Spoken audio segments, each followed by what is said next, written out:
बिहार में जेडीयू से उपेंद्र कुशवाहा के अलग होने से लोकसभा चुनाव की सरगर्मी बढ़ गई है। 2024 से पहले बीजेपी को यहां पर संजीवनी मिलती दिख रही है।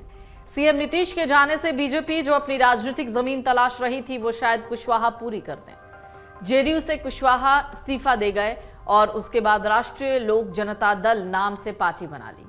नई पार्टी बन गई, जिसके बाद ही बीजेपी के प्रदेश अध्यक्ष संजय जायसवाल ने पटना स्थित उपेंद्र कुशवाहा के आवास पर मुलाकात की, जिसके बाद से सियासी कयास लगाए जाने लगे। ऐसे में सवाल उठ रहे हैं कि बिहार में बीजेपी क्या उपेंद्र कुशवाहा के जरिए नीतीश कुमार की काट तलाश रही है। मंगलवार को बीजेपी के प्रदेश अध्यक्ष संजय जायसवाल और उपेंद्र कुशवाहा के बीच हुई मुलाकात ने उस सियासी चर्चा को और जोर दे दिया जिसमें काफी दिनों से कहा जा रहा था कि बीजेपी के साथ उनकी कोई डील हुई है। हालांकि बीजेपी प्रदेश अध्यक्ष से शिष्टाचार मुलाकात कह रहे हैं। राजनीतिक जानकार मानते हैं कि 2024 में शक्ति संतुलन का आधार उपेंद्र कुशवाहा बन सकते हैं। बिहार की राजनीति में उपेंद्र कुशवाहा एक निमित्त मात्र हैं। असली लड़ाई जाति पर आधारित वोट बैंक को बचाने और बढ़ाने की है।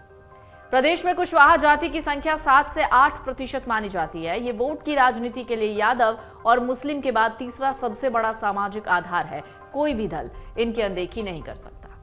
बन रही है शक्ति संतुलन की स्थिति। भाजपा से संबंध तोड़कर नीतीश कुमार के तेजस्वी यादव के साथ हाथ मिला लेने के बाद से बिहार की राजनीति में तराजू का एक पलड़ा भारी हो गया। ऐसे में भाजपा के साथ चिराग पासवान की दोस्ती के फिर से परवान चढ़ने की उम्मीद है और अब जेडीयू आरजेडी की संयुक्त शक्ति से उपेंद्र कुशवाहा के पीछा छुड़ा लेने के बाद दोनों गठबंधनों में शक्ति संतुलन की स्थिति बनती दिख रही है। लोकसभा चुनाव की सरगर्मी बिहार में कुछ ज्यादा बढ़ गई है। 3 दिन बाद पूर्णिया में महागठबंधन के सभी 7 घटक दलों की संयुक्त रैली है। इसी दिन बीजेपी के वरिष्ठ नेता और केंद्रीय गृह मंत्री अमित शाह भी पटना और वाल्मीकि नगर में कार्यक्रम करने वाले।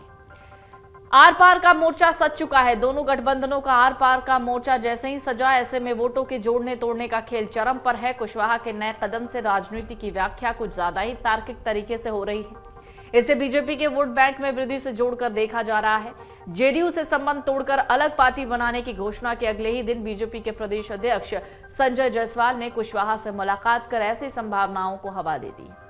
लालू प्रसाद की विरासत संभाल रहे तेजस्वी यादव के पास बीजेपी की परिमार्जित शक्ति और प्रधानमंत्री नरेंद्र मोदी के प्रभावकारी व्यक्तित्व से मुकाबले के लिए भी मां यानी मुस्लिम यादव समीकरण का संबल है। पौने 2 दशक से बिहार की सत्ता की बागडोर थामने वाले नीतीश कुमार के पास भी महिला सशक्तिकरण के रूप में जीविका दीदियों का बड़ा आधार है।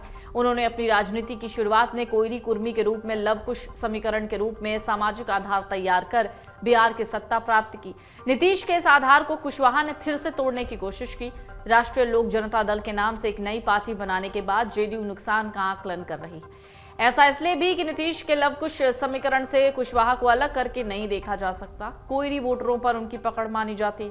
तय है कि नए संदर्भ में नीतीश के सामने कोयरी वोटरों को अपना बनाए रखने की चुनौती होगी। इससे निपटने के लिए नीतीश ने व्यवस्था भी पहले से कर रखी है। इसी बिरादरी के उमेश कुशवाहा को प्रदेश अध्यक्ष की कमान दे रखी।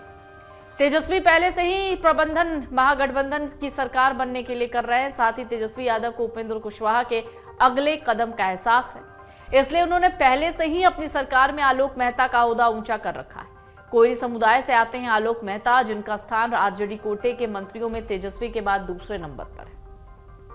उपेंद्र कुशवाहा के जेडीयू से अलग होने के पहले से ही आलोक मेहता आरजेडी के कार्यक्रमों में अपनी बिरादरी को पसंद आने वाले बयान जारी करते रहे हैं।